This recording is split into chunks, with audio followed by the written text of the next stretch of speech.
I am the recovery Ronin, Sensei No. And this video is going to be my attempt to convince anybody that hears it that real healing, real transformation is real. We know it, not just in mystical teachings. We have the science, we have the understanding, like, of how important coherence and novel experiences is.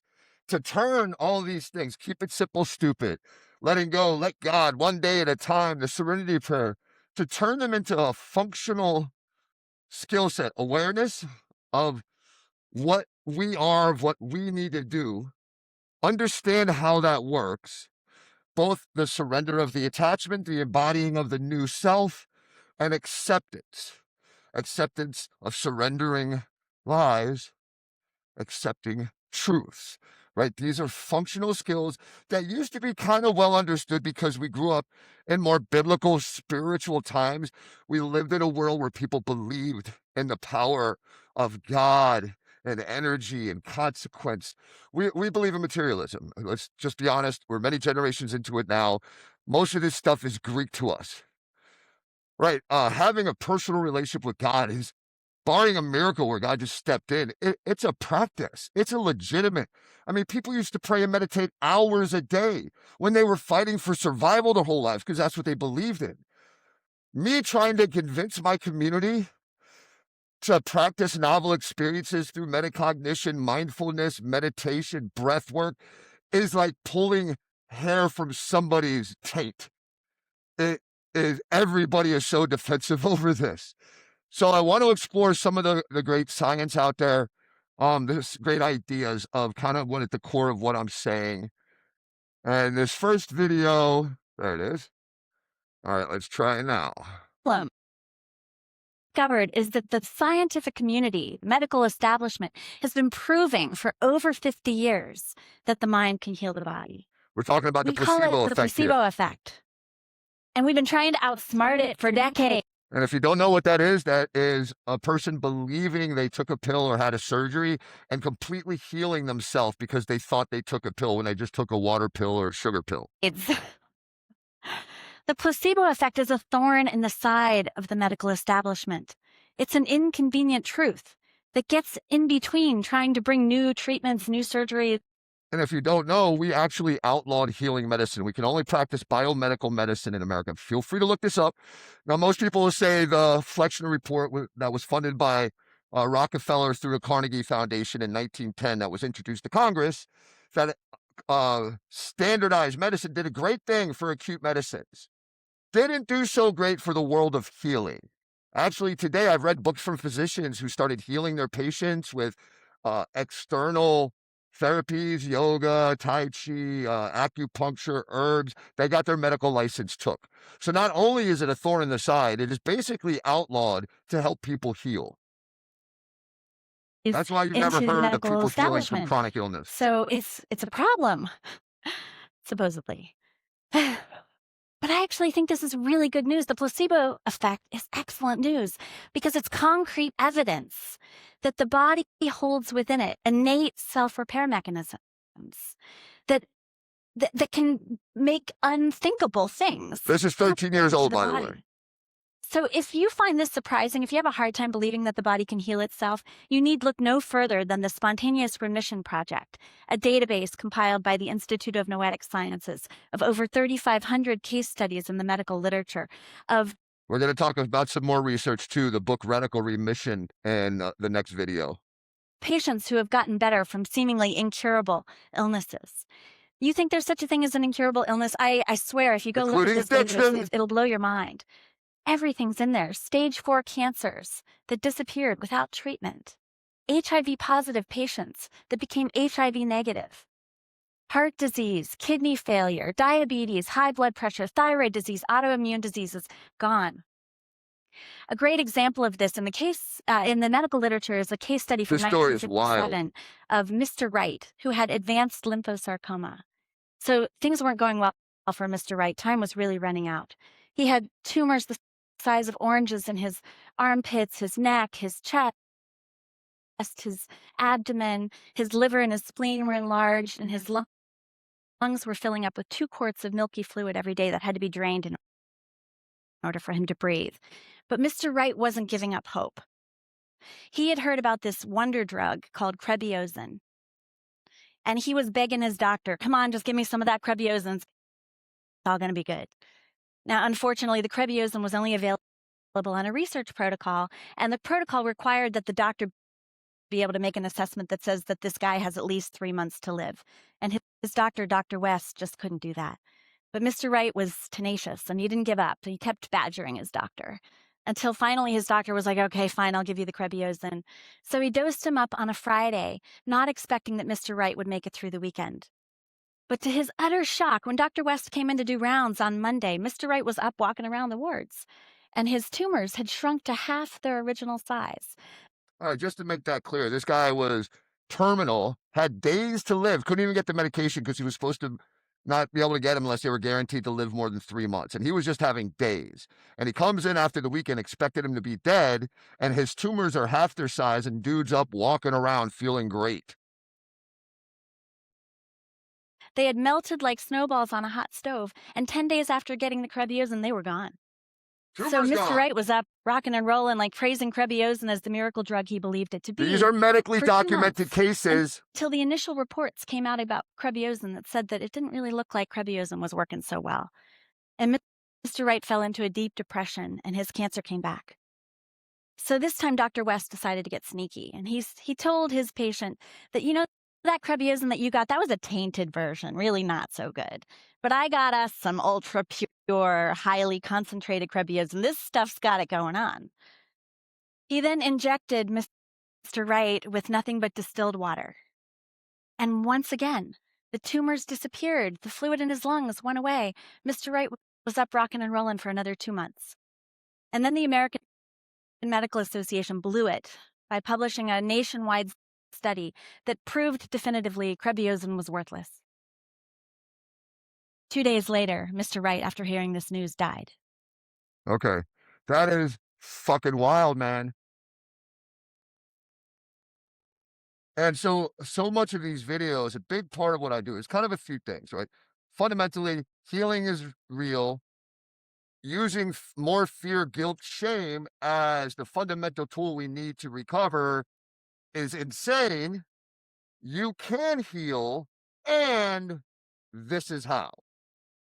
Right? So this whole video is about convincing people, really, if you invest that willingness, because I can't make somebody willing, right? They're usually, the gift of desperation kind of does that. And at some point you realize that you've got to stop trying to make yourself fulfilled from the objective world, and that you have to change what's in you. And then when that willingness shows up, it needs to be met with wisdom and functional knowledge, which I think exist. I beg people to do the 12 steps. It just took me literally over 20 years to understand what it was really talking about. Because until I was able to sit with my inner world and practice meditation and practice Tai Chi, practice Qigong and practice yoga, and get to map my inner landscape and get to know how I thought, why I thought, how I felt, why I felt, the coherence of what it meant to be me from top to bottom, from the inside, there was no change. It was just up, down, up, down, up, down, just like every one of my fucking patients and colleagues. Basically, 95% of our entire fucking society lives in cycles of the same things over and over because we don't really change our personality. Our personality drives our life experiences, not willpower. Our nervous system and pathology, our physiology of our inner world is what creates our life experiences. Not only what we do, but how we feel about it, how we think about it. So we have to have the courage to challenge this. All right, next. This is Dr. Joe Dispenza and the woman who did the documentary Feel, which was largely based on that book, Radical Remission, where it was an oncologist traveled the world looking for people who went into radical remission, just like we just heard, from late-stage cancer. She found them everywhere, stories everywhere. And I think there was like 250 things they did, but there was 9 things every single one of them did. Everybody that was stage 4 or stage 5 that healed without medical intervention did these same 9 things. The crazy thing is you all already know to do this.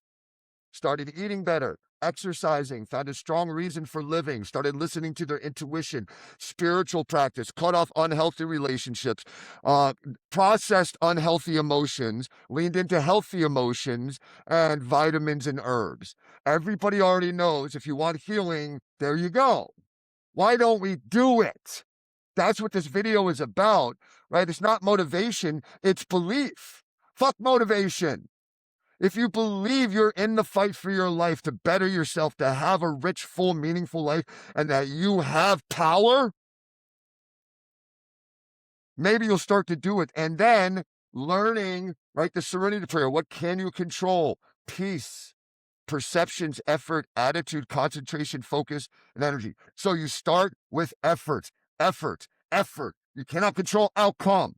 Effort in challenging things. Face your fears, one little thing at a time. You are in the battle for your life. I'm just trying to teach you that, yes, it's worth the fight. And here's the mindset, skill sets, technical and spiritual. It's been there the whole time. I'm just trying to translate it for us. Now, it's a little hard to hear Joe here, so I'm going to turn it up more, see if that gets us The a little universe more. only provides to the level that we think we are worthy. And that's, we all have this, most of us have this, that's part of this separation and illusion that when we come into this world, So that's the this woman that belief, did the these negative and documentary Heal. Obviously, the limiting name of her subconscious podcast. beliefs of we are not enough, we are not worthy. And so even though we're using our 5% of our little conscious mind to try to manifest love and abundance and all these things, like if that 95% program is running we are not worthy, we're gonna keep, attracting the same experiences. Yeah, I think that's when mind and body are. That's why it's so hard to change subconscious beliefs. That's why it's not part of my modality. Accessing your beliefs, I've just started really accessing them deep in meditation, deep, deep work. But you can access the in-between of your nervous system and your subconscious, right? In your brain and in your body, where your perceptions and your attitudes, right? How you perceive something.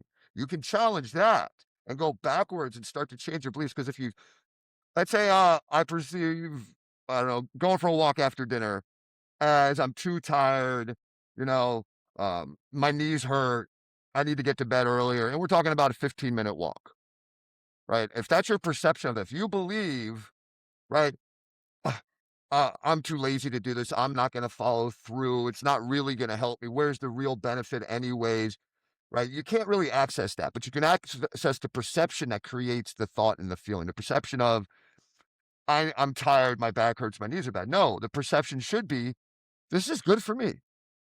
End the conversation. It's healthy for my mind, my body, my spirit. Everything else is bullshit. And you learn to map your excuses, surrender them, right? And you create limbic friction of changing the way your mind and body works through novel experiences and having new positive experiences with a new mindset and feeling new feelings about it. You're starting to build character. So not just surrendering the old, embracing the new. It's both things. The crazy thing is exactly what the steps are about. And I beg people to really get invested in a 12-step program. But if you're going to, don't just do the community thing. Don't just go to try to hook up. Don't go to try to fit in. Go to really map your inner landscape. Figure out what you're not and what you are. All right, let Joe go. In opposition, right? Yes. So you could have all the intention you want, but if you're programmed to feel unhappy or suffering, then that information never makes it to the body because we only accept, believe, and surrender to the thoughts that are equal to our emotional state, and we will never accept, believe, and surrender to any thought that's not equal to our emotional. He's talking about coherence, right? That's what I'm saying with novel experiences, right? It's a duality thing. The way we mapped our belief systems in our brain wasn't just thoughts, wasn't just emotions, wasn't just feelings. It was all of us. We got abandoned at soccer practice for a few hours. We're thinking, does my dad love me? Why am I different than these other kids? We're having feelings of anxiety, of dread, of anger in our heart, fear, right? And that told us a story. And if our dad didn't help us process it, that started to become a belief that I'm not enough, I'm not good enough. And so That's how transformation works. That's what I do with my metacognitive restructuring. I have people go into a state in their mind, in their heart, and their body, surrender it, and then embrace a new, healthy, abundant state. Similar, I'm standing on Joe's shoulders, on Huberman's. Everybody's come before me. I've just tried to simplify it a little more. State. You may say I'm abundant, I'm healthy, I'm wealthy, I'm whatever you want to say. You can affirm that, and your body's saying, no, you're not. That's why I don't like positive affirmations. Right? A lot of the time, if you're telling yourself some positive thing, but your body's in a state of stress or fear or overwhelmed, you're actually doing more harm than good. And there's good research behind this. Dude, you're miserable. And that thought never makes it past the brainstem. So this is one of the things that I discovered last year that really has changed me in so many levels. I watched a group of people at an event really closely, and there were people that were healing and changing, and the group was really amazing. And I watched them on the last meditation, of the walking meditation, because we do a lot of walking meditation. You've got to get good at doing it with your eyes open, right? So you got to be calm. So I was just looking, the sun was rising on the beach in Cancun, and I was just walking by, and I was looking at all these faces. And we were seeing tears of joy on so many people rolling down the face. And, we actually collect those tears, and we look at the information in those, by the way. Yeah, he studies a lot of the science and I behind looked healing. at those He's been doing it people, for and I fucking realized 40 years at this nobody point. is making them happy in this moment but them, right? It's a powerful moment that their body is actually, their bodies are so objective that they don't know the difference between the real life experience that would create that emotion that they're imagining in their future, or the emotion they're imagining in their future by thought alone, right? Their body was believing it was living in that life, and they were making themselves happy. And when they walked, I just noticed they were walking with such worth, not like entitlement, not like that. There was no arrogance. Of course not. It comes with humility. They were just worthy to receive because they showed up for themselves every single day. All right, we just hit the magic pill. Uh-oh, the magic pill. The showing up. Right? That's everything. Basically, every motivational speaker, every thought leader, every pathology, every psychology, behavioral, cognitive science, every mystical practice. It's about showing up and how you show up. Right? And what he's saying is what I've seen with the adventure therapy. Once you created a culture of do hard shit, and everybody started buying in, it got everybody, and then going to the beach every morning, watching the transformation in people in weeks, so consistently, right? Where they're crying out of abundance, they're crying out of meeting themselves, they're inspired, they're open. I mean, and I've worked at dozens of facilities. I've never seen anything like what Mr. Meeks in the Live program has done. And the honor that I got to work for it and be there to watch these people have truly transformative experiences. If you understand the neuroscience and the mystical part of it and the sense of the ego and detachment and showing up and giving yourself these new powerful experiences based on love, based on momentum, based on positive beliefs. And I'm not talking about toxic positivity shit where you're walking through your life and everything's on fire. You're like, no, I'm just happy. Not talking about that stupid shit. I can't stand therapists that do that. Teach people you got to change the way the world operates around you. You got to keep bound. You got to tell people how to talk to you. No, the world is not going to adapt itself to your feelings. Your inner landscape is the only real power you have. Transforming it is essential.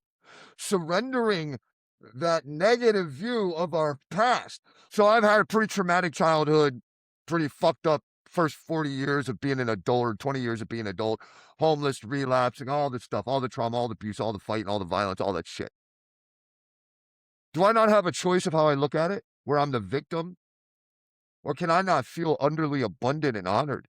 I mean, how many millions of Americans had worse lives than me?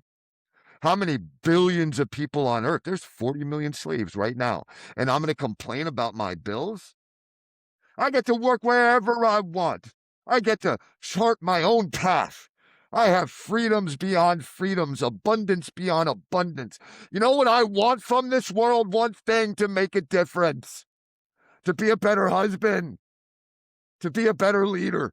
I don't want things from this world. I don't want popularity. God, it's disgusting to me. I want to make a difference. What happened to men and women like this? We're so few and far between now. It's all about ego. It's all about being right. The only thing I'm ever right about is I'm never right about anything. I'm just trying to make a difference here with what I'm good at. All right, this next one is about adventure therapy, right? Because, again, I just brought it up, that showing up part. And this is like kind of a little bit of the story about what happened with Phoenix Recovery. Well, about 10 years ago, I was climbing at a rock gym in Boston, Massachusetts, and I met this guy named Scott Strode. And we became friends and climbing partners.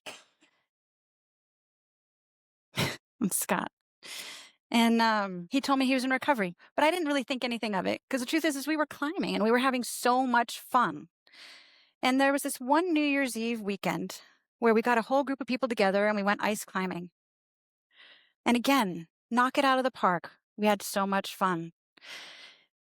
A few weeks after that holiday weekend, Scott told me that it was the first time that a holiday had come and gone and he hadn't thought about drinking. And he shared with me this idea he had for doing things different. He wanted to take what he had learned from his personal experience in recovery and give it to other people. And me, I thought it was a no-brainer. You see, Scott got sober after years of binge drinking and a lot of cocaine. And lucky for him, he wandered into a boxing gym, and then mountaineering, and then triathlon. All right, so I'm not saying everybody needs to get involved in Phoenix Recovery or do these big adventures. That's not the point. It's not just about having fun in recovery. It's about having a new identity that sees life as an adventure, that sees challenges as opportunities, that really transforms. Realize I'm not just trying to not use. I'm not trying to fit in. I'm not trying to get over my trauma. That I'm letting go of. I'm building an identity, confidence. Every time I do a new novel experience that's intentional, not one that's just reactionary. I set a new goal. I work towards it. I set a new goal. I work towards it. Even if it's just getting out of bed, even if it's vacuuming your room, all the Peterson stuff, we've got to start showing up.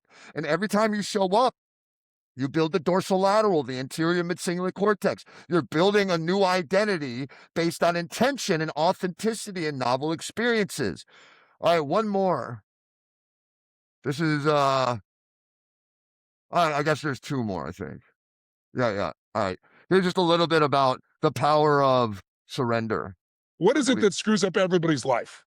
Fear is the number one thing that keeps people from doing what's necessary. And anger and rage, while it can mobilize us, if it becomes part of your life on a regular basis, it destroys it. So how do you balance that out? Well, fear, anger, they're both physical, aren't they? Think about, what do you feel like if you're really, ever been so afraid that your throat got really dry, or you feel this feeling in your gut, right? That's physical. Courage is also physical. Again, courage does not mean you're not afraid. Courage means you're afraid, but you do it anyway, right? It's a way of being in your body. And so I really want to recommend developing a simple daily discipline. It's like, I don't negotiate with myself. I tell my brain, I don't go, oh, wait, I'm not ready. Or let me count to 10, or maybe I'll do it tomorrow. That pattern of thinking is what destroys most people's lives and their dreams. You can settle for a life like most people have, or you can create your dreams, but to do it, you need to be able to push yourself. So you need to train yourself in little ways. All right, so same thing I'm saying, that effort, not outcome. We must train our brain to focus on effort. This is where the trusting the process is really powerful. The reason why people why they procrastinate, why they're lazy, they lie to themselves, because we don't believe in ourselves. We don't believe in a more beautiful outcome. The outcome is not your fucking job. The effort is. Effort into what you're going to look like, how healthy you're going to get, how long you're going to live, not your job. How much effort you put into your health, that's your job. Diet, meditation, metacognition, trying new adventures, trying to go back to school, trying to build relationships, build more trust, right? Effort in your perceptions, your attitudes, effort in challenging things, facing fears, and then my favorite little piece of neuroscience, here we go. Like, this is the do hard shit muscle. Most people don't know this, but there's a brain structure called the anterior mid-singulate cortex. But what's interesting about this brain area is there are now a lot of data in humans, not some mouse study, showing that when people do anything that they, and this is the important part, that they don't want to do. Right. It's not about adding more work. It's about adding more work that you don't want to do. Yes. This brain area gets bigger. Yeah. Now, here's what's especially interesting about this brain area to me. The anterior mid-singulate cortex is smaller in obese people. It gets bigger when they diet. It's larger in athletes. It's especially large or grows larger in people that see themselves as challenged and overcome some challenge. And in people that live a very long time, this area keeps its size. Scientists are starting to think of the anterior mid-singulate cortex not just as one of the seats of willpower, perhaps actually the seat of the will to live. Live, baby! Oh, yeah! God, I cannot tell you when I first found out about this, it made so much sense to me. I would say probably the biggest thing I learned in all of science that got me to heal myself was when I learned about the anterior mid-singulate cortex. What I realized is I have one muscle that I need to work out above every muscle I have. Right? Keep it simple, stupid. Effort, effort, effort, effort, effort, effort, effort. You start training your brain that effort is fun, that challenge is exciting, that responsibility isn't a burden, it's meeting, that accountability isn't something to fear, it's purpose. You start training yourself to think and feel that way.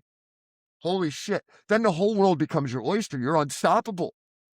And not only that, right? You start healing the mechanisms that create addiction.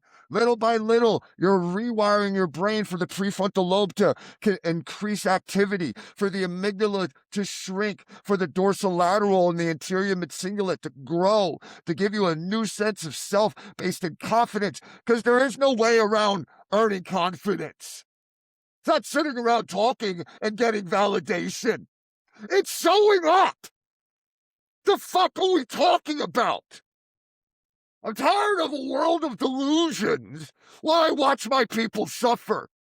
People so desperate for transformation get met with slogans because our leaders are fucking lazy too. We can do anything we want. We can be as powerful as we want to be. We are unlimited. What do you think, David Goggins is special? He's some dumb fat dude that couldn't read. Ask him. He mapped his mind. He found his truth. He realized the power within him. How does a man do something like that? 100 pounds overweight, lazy, scared, feels like just a dumb loser. And then one day he believed different. And he realized he can put as much effort as he decides. Nothing can stop him if he could just believe in himself. And look what that man has done. If you don't know who David Goggins is, then I don't even know why you're listening to me. All right, so what I've shown in this video is the two sides. Awareness, understanding, and acceptance, right? Awareness. How do you lie to yourself? What do those lies feel like?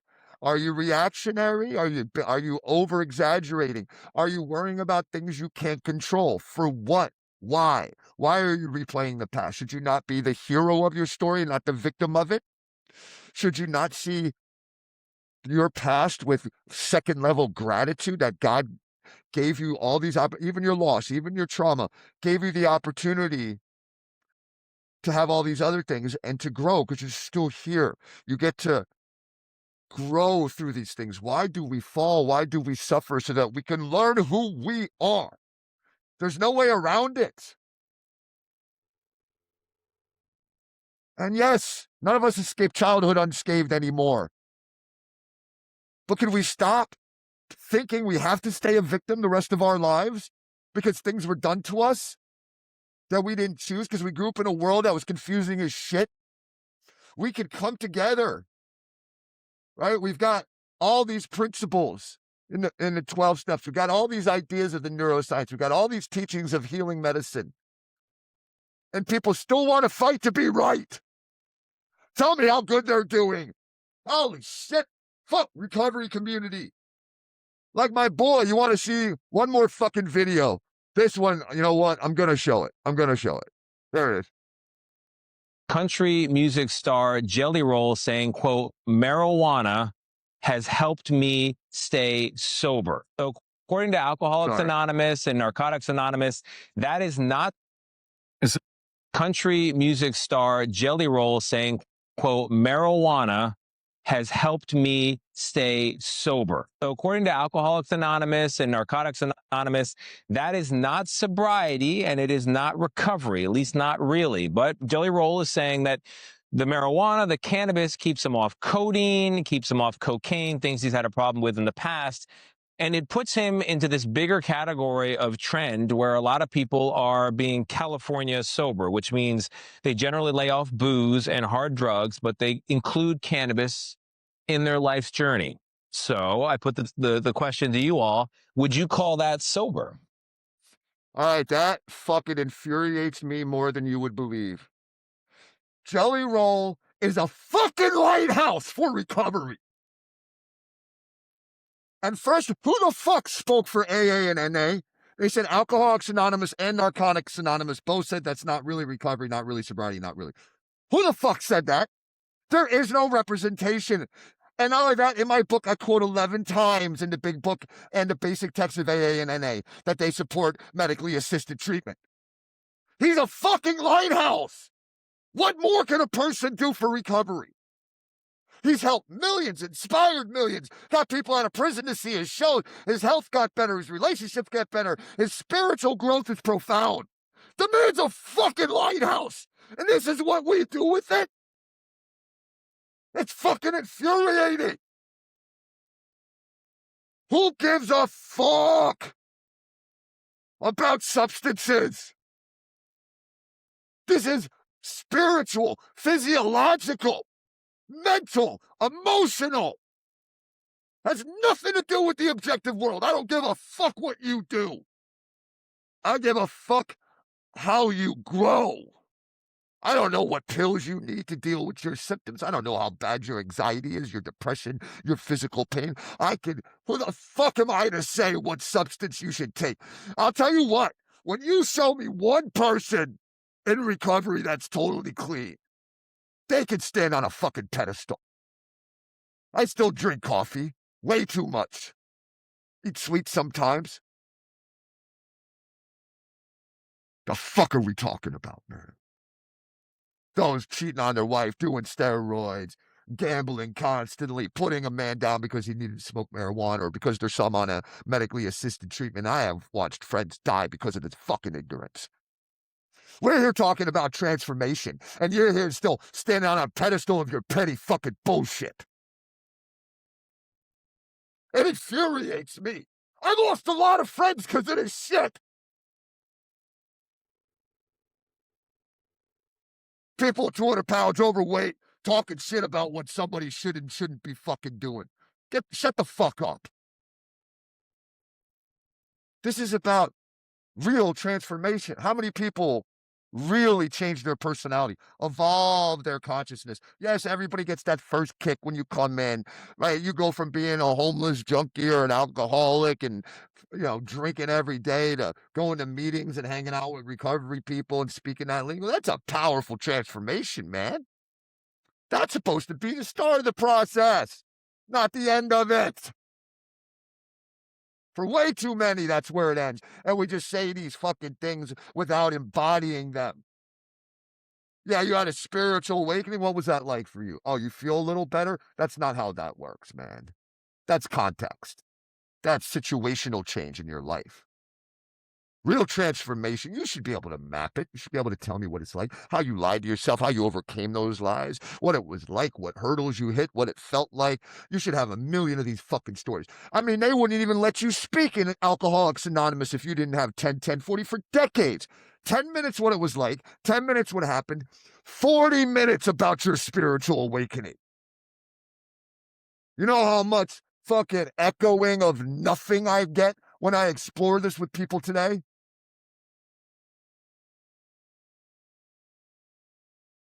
We've lost the plot. We put the bar in hell, pretend that means transformation. As long as you don't pick up, you're a success. No, you're not. You could still be a radical piece of shit and not smoke crack. That's why I don't celebrate. I don't fucking give a fuck about my clean time. You know what I care about? My health. How high my spirituality and physical health is. How high is my service to the world?